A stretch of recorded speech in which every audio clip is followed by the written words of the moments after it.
Welcome, Doug. Thank you, Julian. How are you? I'm very good. Yeah, I bet you are. I bet you're more than good.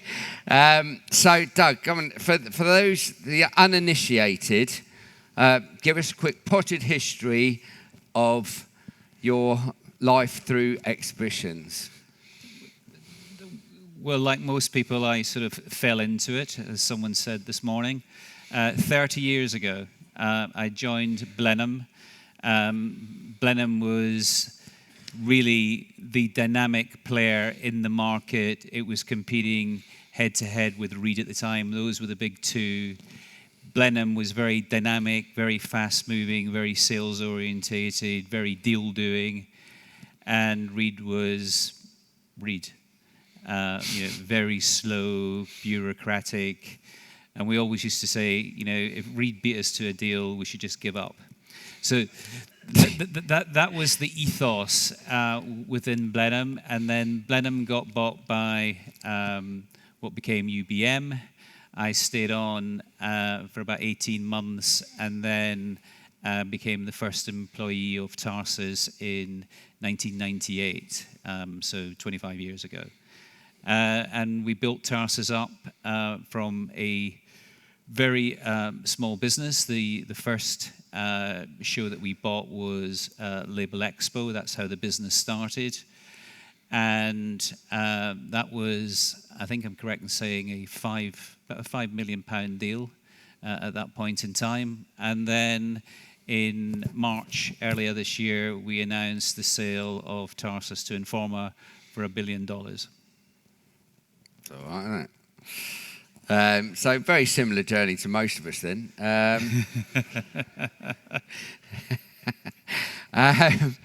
Why did you call it Tarsus? Why is it called that? I can only think of Saul of Tarsus. So it was Saul of Tarsus. Was it? And probably actually Steve is the only person in the room who actually really knows the story of why it was called Tarsus. So I'll ask him. So when I joined Tarsus, I left UBM on the Friday. On the Sunday, I got on a plane to Istanbul, and we were looking at buying a business in Turkey. And the owner of that business was quite religious, and we asked him about actually where for him is a really sort of special place in Turkey, and he said Tarsus. It's mentioned in the Quran, so it's important to Muslims, and obviously it's a birthplace of St. Paul, so it's important to Christianity. So we liked the name, and it became Tarsus. And that was it. Well, that was it. Okay, so obviously buying and selling over the years. What do you reckon? Tell us one of your worst decisions. Come on, let's have your worst. The worst decision. Yeah, I want one of the worst. Oh my God, decisions. and that's actually very, very easy. Oh, good. So at the early days of Tarsus, did it involve M.I.C.E?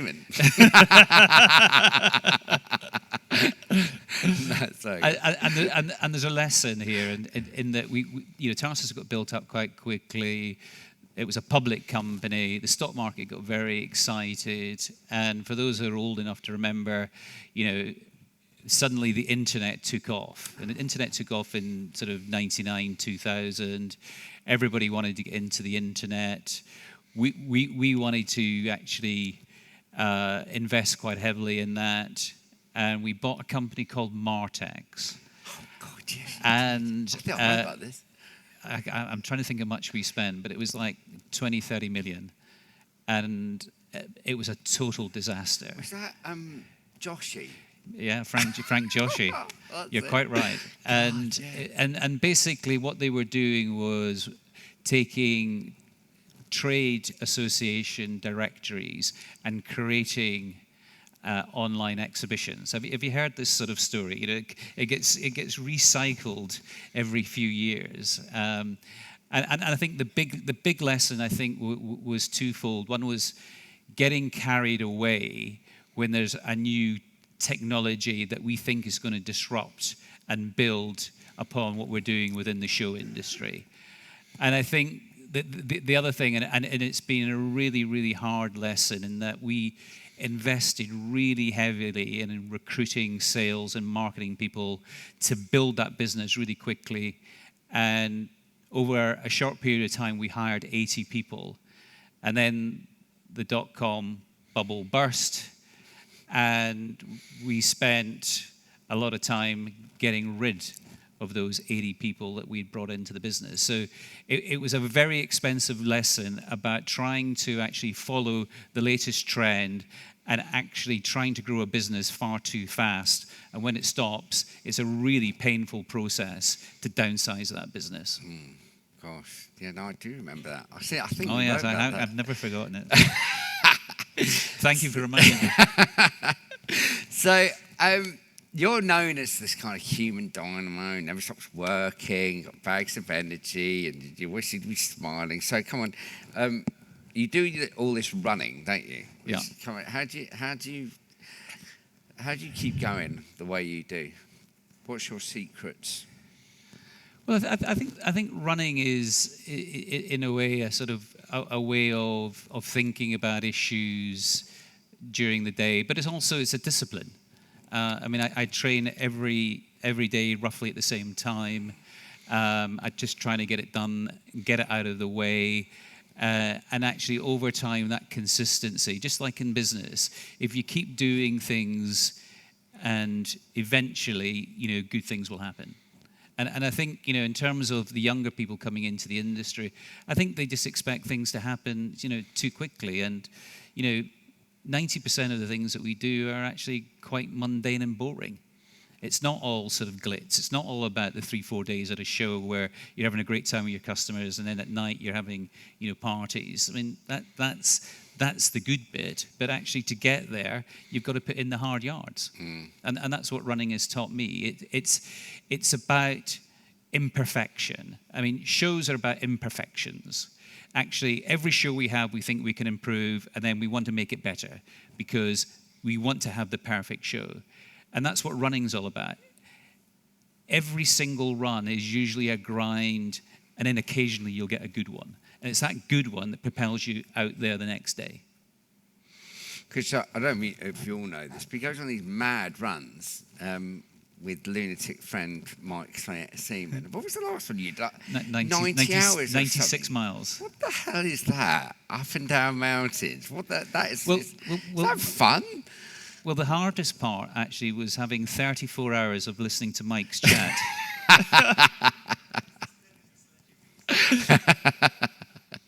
So, but you've now we'll talk about the fact that you bought into that now. Yeah. Yeah, so it's quite interesting because the whole Informa deal was really interesting because we weren't. I mean, it's interesting listening to the last panel and getting ready for a sale and being organised and disciplined, and private equity usually take about 6 months to go through an exercise to be ready to go, and then they conduct a very sort of formal process. That didn't happen. Inform approached us. We weren't ready. We weren't looking to sell. And we did that in 5 weeks in terms of all of the due diligence. And the symmetry with Raccoon was that actually we did that in 5 weeks. Cool. And I mean, I haven't shared this, and I'm not sure if Mike has shared it either, but what triggered it was, I didn't want to buy the business. I was thinking about what I was going to do. I mean, I really like the Raccoon business. Obviously, it's a subject matter I really like, but I wasn't sort of actively trying to buy the business. Right. And then out of the blue, 2 people came along and tried to buy it. So I had to decide whether I was a buyer or a seller. Okay. And that was the catalyst. And time will tell whether that was a good decision or a bad one. That's interesting. So did the megalomania within you, or did I hold on to it, or what? What did you think? Why did that trigger you? Well, you were in sales mode, for God's sake. You could have sold that. No, I didn't need to do anything. It was a very nice position to be in. But I knew that I wanted to come back and do something in the industry that I think it's very interesting, and we can touch on some of the issues today. If you're an independent, how you think about the big private equity companies or about the big strategics. I mean, the reality is quite different. And I spent a lot of time over the last 6 months talking to entrepreneurs within the industry, but also predominantly outside of the industry, because if I look at our industry as an entrepreneur, you tend to have two choices. You either build the business yourself or you sell it. But if you go into other industries, particularly technology, there is a structure where entrepreneurs get financial backing. There's access to advisors. There's access to people who can help you build a business. And technology companies tend to sell when they're big companies. And I think it was mentioned, but I think it was Anna in the last panel, that actually companies tend to sell when too early. And I think that is one of the big lessons of our industry, that people sell too early. So I saw the opportunity of trying to create something that actually helps entrepreneurs scale their businesses. Okay. And I think that is the opportunity, trying to do some of the things that the technology sector does to help entrepreneurs. So I'll come back to that in a sec. But going back to the Raccoon deal, obviously, like you said, that's a show of great interest to you. I mean, great personal interest. Yep. And I think all of us can understand that that's exciting to be involved in something that, already excites you. So that gets you up in the morning, so to speak. So compare that to Label Expo. Yep. Which sounds, for me, sounds like eating cardboard. I mean, literally, it's like, how do you find excitement, or how did you find excitement in that? Well, the big trade shows are a lot more dynamic, and and one of the principles that we had at Tarsus, and certainly I'm having in my new vehicle, Cool Bay, is looking at businesses where there's a lot of transition going on. There's a lot of change. So the proposition is labeling is really boring. But what drives labels? And principally what drives labels is that it's a self-adhesive label that goes on a food product, a drink, or a pharmaceutical product. And what drives that is marketeers trying to make their product stand out on the supermarket shelves. It's what Procter & Gamble call the moment of truth. When you walk into a supermarket, why do you buy a certain shampoo and not another? It's what stands out. So the decoration of the product is what the marketeers are thinking about in selling their product. And ultimately, that's what the label is. It's used by the marketeers to sell the product. So it's actually quite exciting, and there's a lot of innovation. Actually, it is quite exciting. Yeah.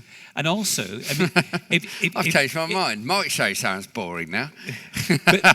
but also, if you look at the growth around the world, it's in the emerging markets where they're wanting the same consumer products that we can get here in the West. So as a consumer, this is really boring stats, but you consume about 17 square meters of labeled products a year. If you're in India or you're in China, the two biggest markets in terms of consumers, it's 1 square meter. Right. So that's the opportunity in terms of the dynamics. So that's what makes it exciting. Yeah. But actually, he's excited. Look, he's still excited by it. I am. But what made me first of all interested in Raccoon, not just with Mike, not just about running, was that he was doing something that I hadn't had any exposure to, and I was really interested to learn about, which is principally in the retail industry, there's a massive disruption going on in terms of the historical channel of wholesalers going to retailers. The direct-to-consumer model is radically changing retail. And that's what Raccoon was doing. So I was just really interested to understand how that disruption was working, and actually how that was actually powering his shows in those sectors which were personally of interest to me. So that's really how I sort of engaged intellectually in what Raccoon was doing.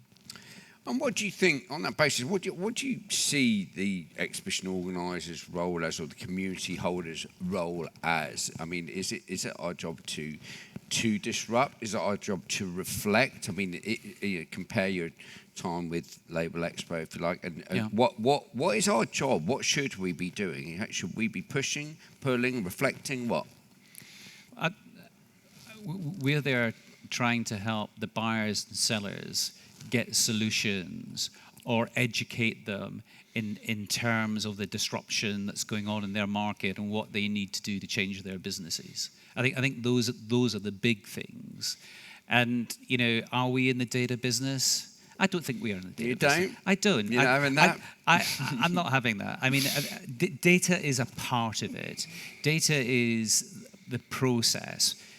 But you know, when you're putting buyers and sellers together, data is important in getting the right buyers and sellers together. But a lot of that can be done in other media. What we have got is something really special, which actually people didn't appreciate as much until we had the pandemic, where it was taken away from them. And then they understood the power of it, because, you know, how many Zoom calls or things did you sit through? Yeah. And how many products did you buy through that media? And there was lots of data about who was coming on, and actually how has it changed our industry? I think it's changed our industry that people really appreciate the value of that face-to-face contact. Were you worried about it at all? I mean, obviously we talked a lot during the, you know, No. those times. I mean, Yep. what were you? Can you remember what you were thinking? I mean, it's proved to be so robust as it always does. But I mean, what can you remember? Well, I'd hate to agree with Phil Soar, but I was wondering about how the hell Hopin was worth $8 billion, the same value as Informa. But I think what was really interesting is how quickly people got scared, and how quickly people began to doubt our industry. Yeah. And even the private equity guys, you know, who are meant to be so-called sophisticated investors, we're worried about whether the model was dead, and we all should be investing into, you know, these virtual events, and doubting, you know, events that have been going for 50 years, whether they're ever going to come back. Yeah. And I think that's a lesson in terms of actually what fear does. And actually, as entrepreneurs within our industry, everybody knew it was going to come back. It was just a question of when. And, you know, could you hold on long enough and have the resources to hold on long enough? Went on longer than we thought, didn't it? It certainly did. Yeah. So, and how, obviously the industry has changed quite a bit in your tenure within it. So, for the better, do you think, or what changes would you make if you could? Has it changed for the better? Well, we used to have an industry that was run by people from the industry who understood the industry. And you look at a lot of the big companies, you look at the private equity side, those people are now exceptions. So our industry has been run by people who don't come from the industry and don't understand our industry. Does that worry you?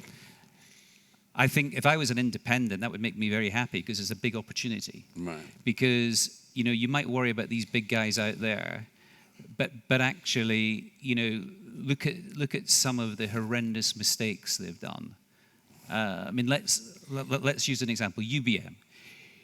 UBM had a fantastic business. They had the jewel in their crown was their Asian business, some fantastic brands. And then they had a board without one single person from the exhibition industry. At that point in time, it was the biggest in the world. Not one person on that board understood exhibitions. So someone came and presented them with a great strategy of, why don't we balance up geographically by having a big acquisition in the US? So I'm sure they got a big presentation with nice marketing strategic bubbles showing a balanced sort of global portfolio. No one asked the question, what were they buying? They were buying the biggest fashion business in the world. And anybody who's been in the fashion industry, the first thing they want to do is get out of the fashion business.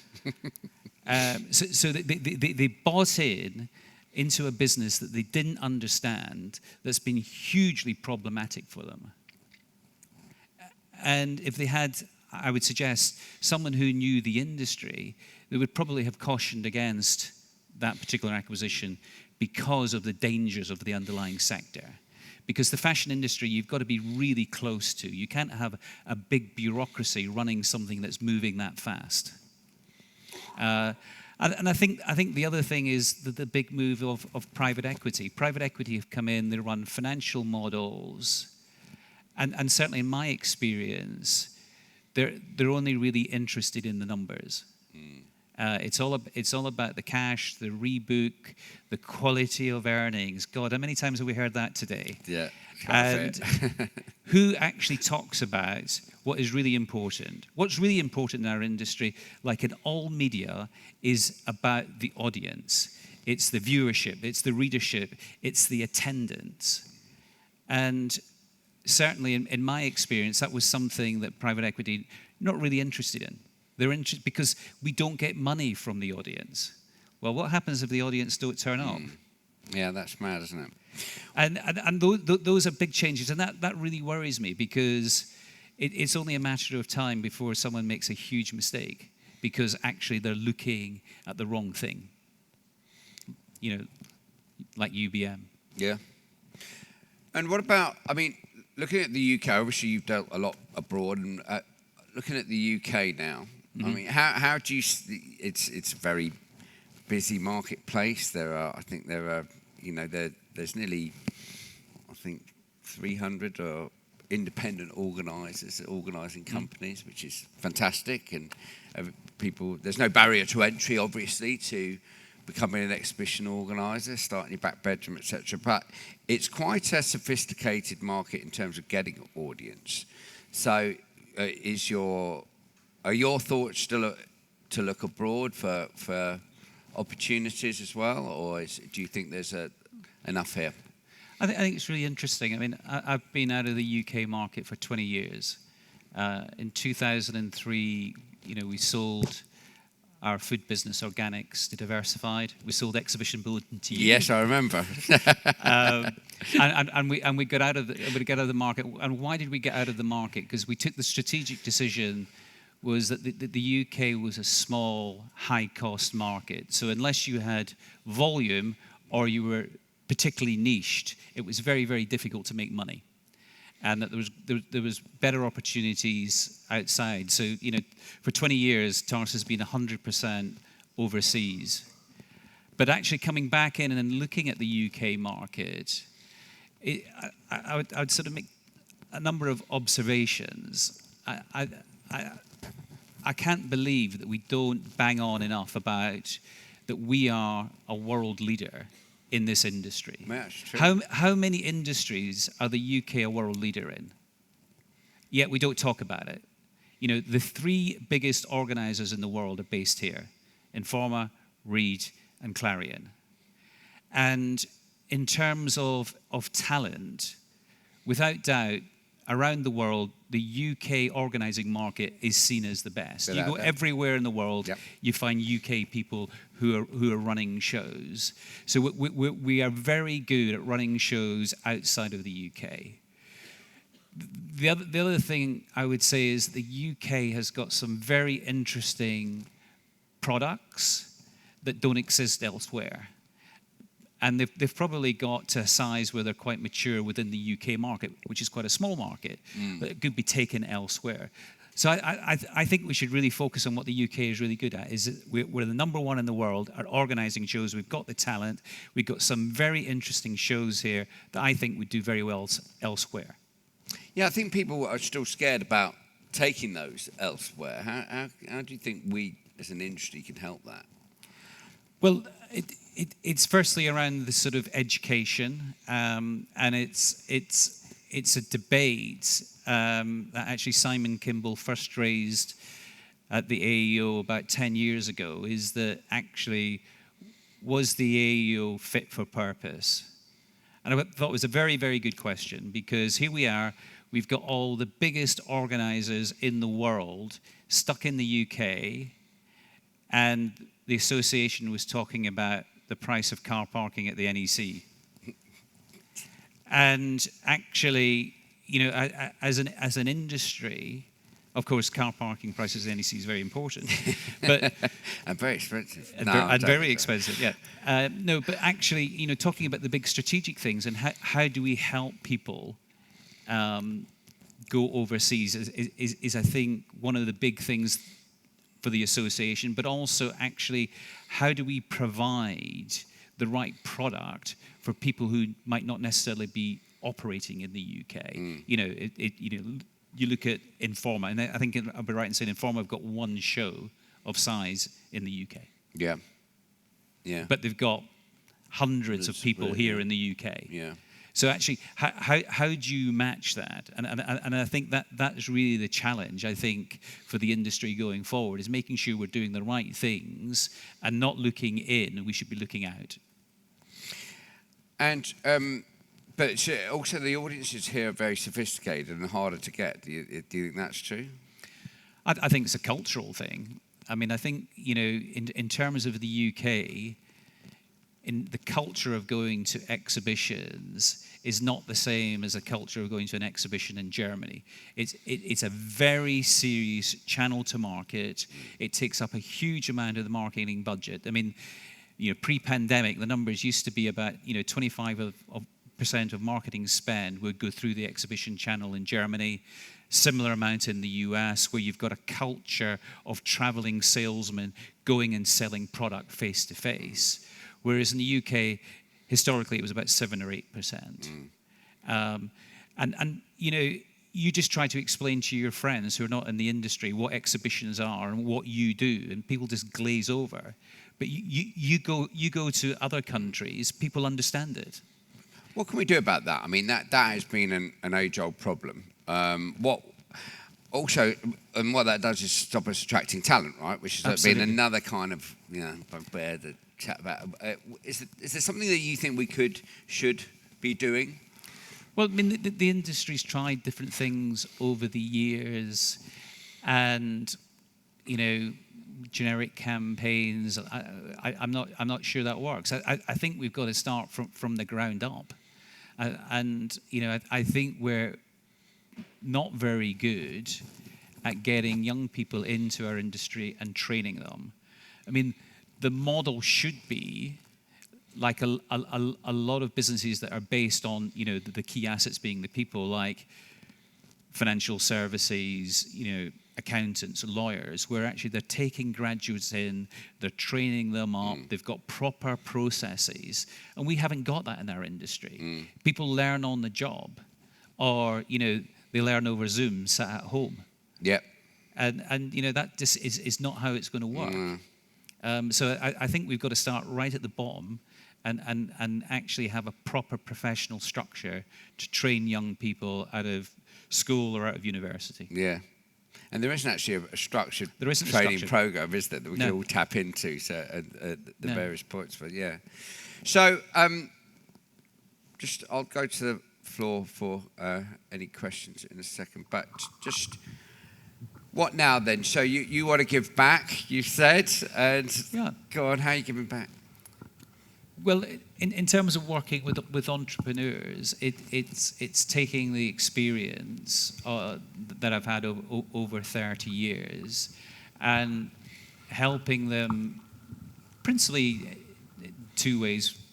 Firstly, strategically in growing their business.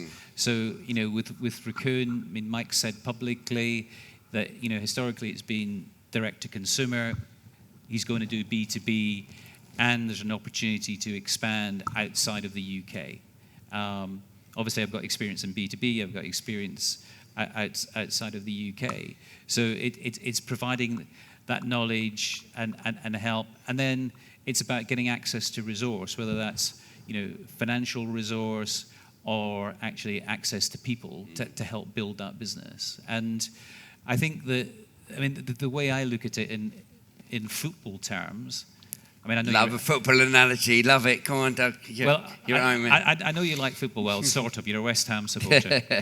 but and I think Raccoon is a perfect example. I think it was, a business that's very young, that's done very well. I would say it's probably was in the championship. Actually, very quickly it can be moved into the Premiership. Yep. But actually, it's got the capability with its people and its products to be in the Champions League. And that's really the path that I'm looking for in terms of entrepreneurs, is actually, have they got the right people or the right product that actually could do something really special if they're helped, like other industries help their entrepreneurs. Get to Champions League. Sounds a bit like West Ham, actually. Any questions from the audience? I know you're all probably thinking about beer and wine now, aren't you? But have we got any questions for Doug? No? Yes, we do. Oh. What was your most interesting experience in China over all those years? I've had lots of very interesting experiences in China, John. Some with you. I think that the people are really scared about going to China, and I think you've got to continue to go to China and understand it, and understand that they're testing you all the time, and that you're going to get competition. You're going to get people who are going to try and rip you off, and that's just got to be part of your plan. But that when the tests come, you've got to stand up to it. And I was negotiating to buy a deal in Wuhan, of all places. So we've all heard of Wuhan. This was before there was problems. And we went to dinner, and I knew it wasn't going to be good when the waiter came out and gave me some plastic gloves. So I put some plastic gloves on, and out came the turtles. And how the Chinese cook the turtles was just as they've come off the beach. So basically, it was a turtle that had just gone straight into the oven, and it came out, and basically you had to eat the turtle. And that was the test as to whether we were going to do a deal or not. So you put the shell of the turtle in your hand, and you eat the turtle.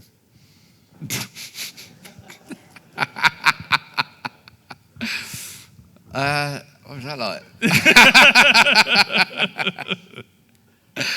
Oh my God. I wasn't expecting that answer. Was there something? I was just going to ask, didn't you do Tire Expo in Moscow one time, and then they launched against you or something? The venue launched against you. Was that you? I can't remember. Does that ring a bell? No, that wasn't us. Actually, Tire Expo is a business. It's a very exciting business, tires.